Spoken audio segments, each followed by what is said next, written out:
오늘 하나님께서 우리에게 주시는 말씀은 룻기 2장 4절에서 13절까지의 말씀입니다. 가지고 계신 구약성경 403면이 되겠습니다.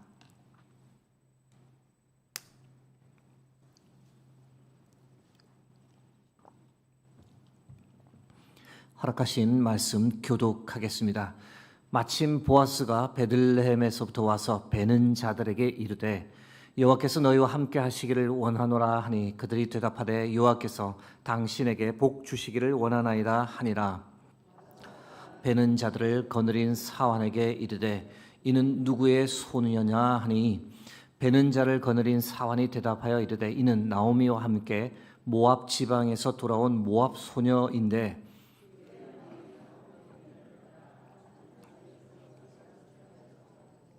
아침부터 와서는 잠시 집에서 쉰 외에 지금까지 계속하는 중이니이다. 보아스가 룻에게 이르되 내 딸아 들으라. 이삭을 주우러 다른 밭으로 가지 말며 여기서 떠나지 말고 나의 소녀들과 함께 있으라. 그들을 따르라. 내가 그 소년들에게 명령하여 너를 건드리지 말라 하였느니라. 목이 마르거든 그릇에 가서 소년들이 기러온 것을 마실지니라 하는지라. 룻이 엎드려 얼굴을 땅에 대고 절하며 그에게 이르되 나는 이방 여인이거늘 당신이 어찌하여 내게 은혜를 베푸시며 나를 돌보시나이까 하니 보아스가 그에게 대답하여 이르되 내 남편이 죽은 후로 내가 시어머니에게 행한 모든 것과 내 부모와 고국을 떠나 전에 알지 못하던 백성에게로 온 일이 내게 분명히 알려졌느니라. 여호와께서 내가 행한 일에 보답하시기를 원하며 이스라엘의 하나님 여호와께서 그의 날개 아래에 보호를 받으러 온 내게 온전한 상 주시기를 원하노라 하는지라. 룻이 이르되 내 주여 내가 당신께 은혜 입기를 원하나이다. 나는 당신의 하녀 중에 하나와도 같이 못하오나 당신이 이 하녀를 위로하시고 마음을 기쁘게 하는 말씀을 하셨나이다 하니라. 아멘. 오늘은 선함과 선함의 만남이란 지하의 말씀을 나누겠습니다.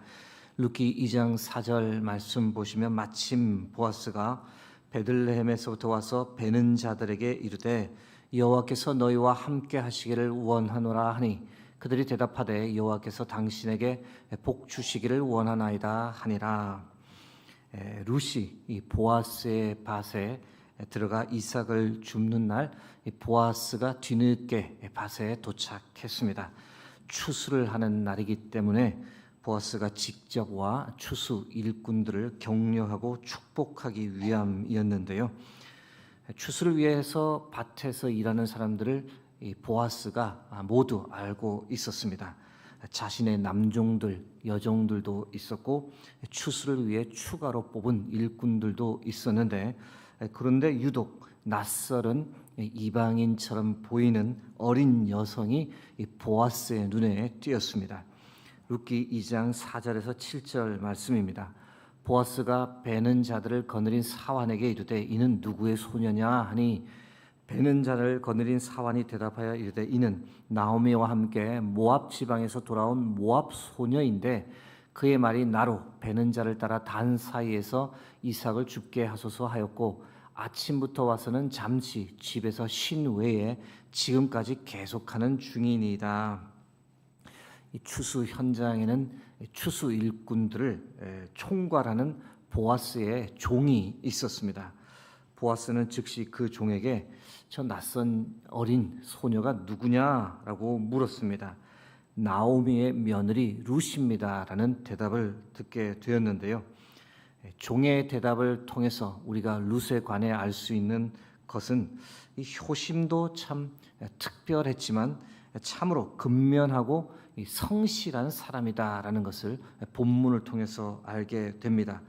아침 일찍 밭에 와서 잠시 쉰 것을 제외하고 계속 이삭을 주었던 겁니다. 여러분, 보아스가 종의 말을 듣고 어떻게 반응했을까요? 룻기 2장 8절에서 10절 말씀입니다. 보아스가 룻에게 이르되 내 딸아 들으라. 이삭을 주우러 다른 밭으로 가지 말며 여기서 떠나지 말고 나의 소녀들과 함께 있으라.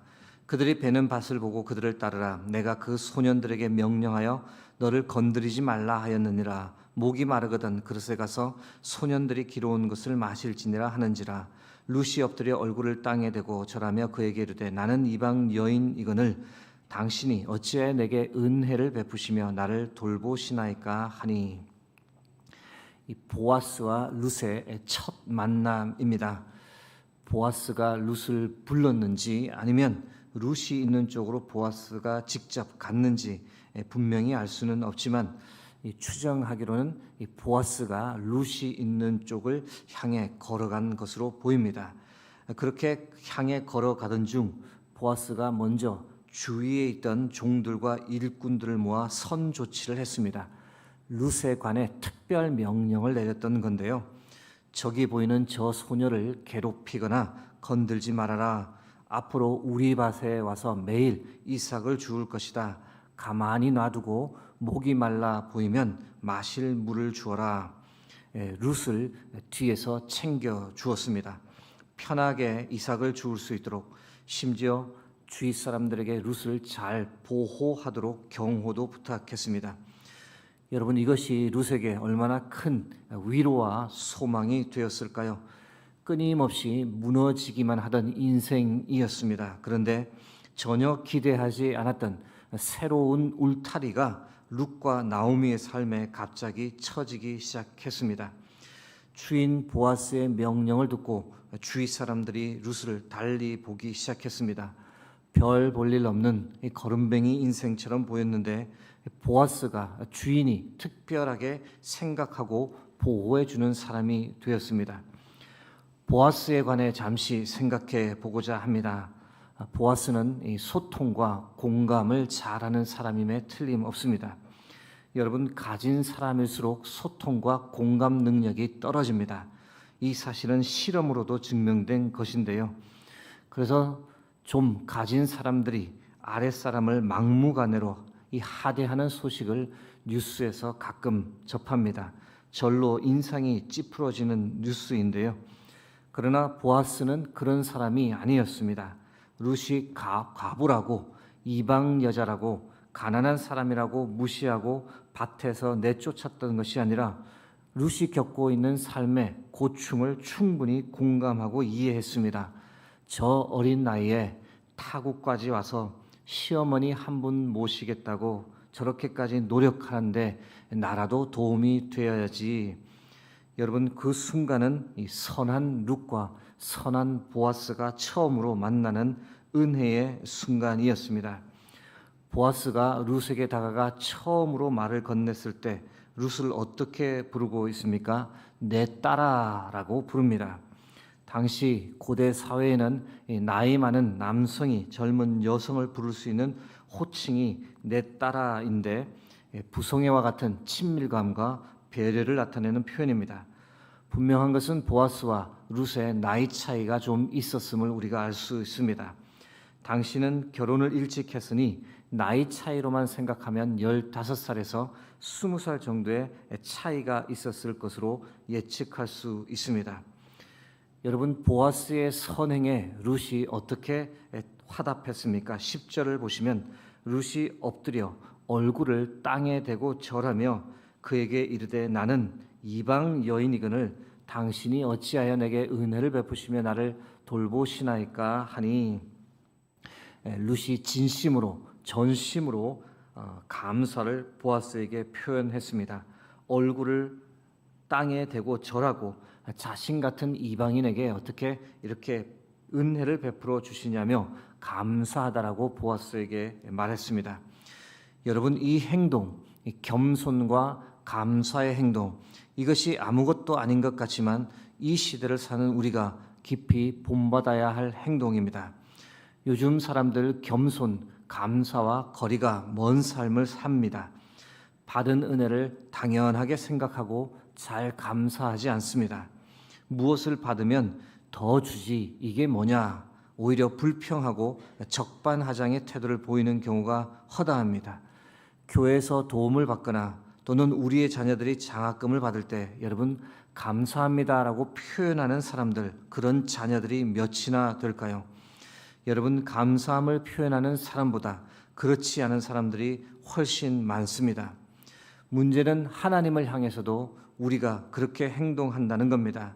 하나님께서 우리에게 베풀어 주신 은혜가 한두 개가 아닌데, 그런데 감사할 줄 모릅니다.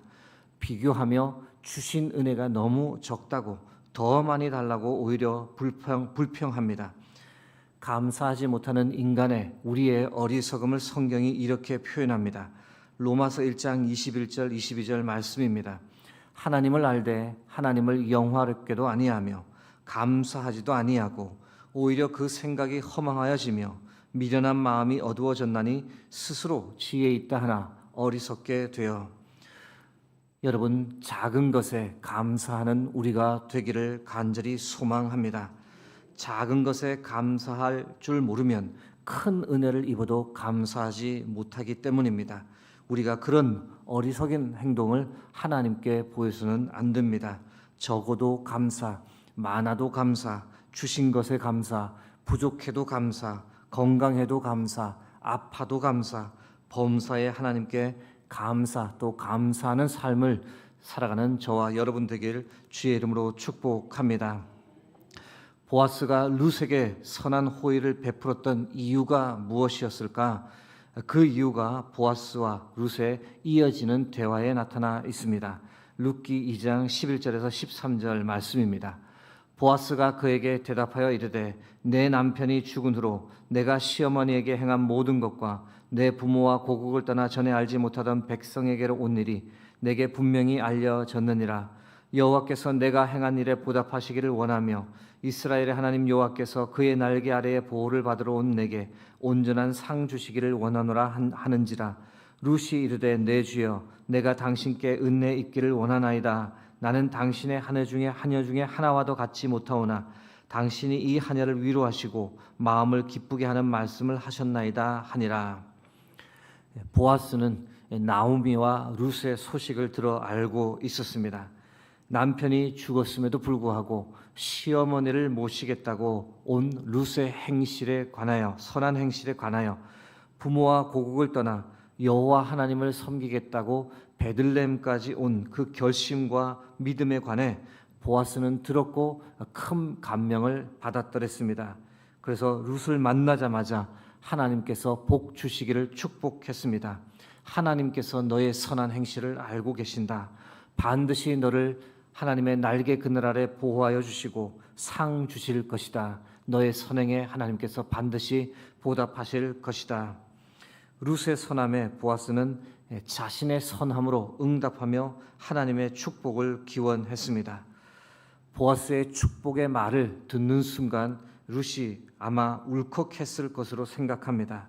어느 누구도 자신의 처지와 마음을 알아주지 못했는데 자신을 알아주는 한 사람을 만났을 때 그것이 얼마나 큰 위로와 힘이 되었겠습니까? 룻이 보아스의 선함에 대답했습니다. 나는 당신의 하녀만도 못한 이방인이온데 저를 축복해 주시니 큰 위로와 기쁨이 됩니다. 보아스에게 진심으로 다시 한번 감사했습니다.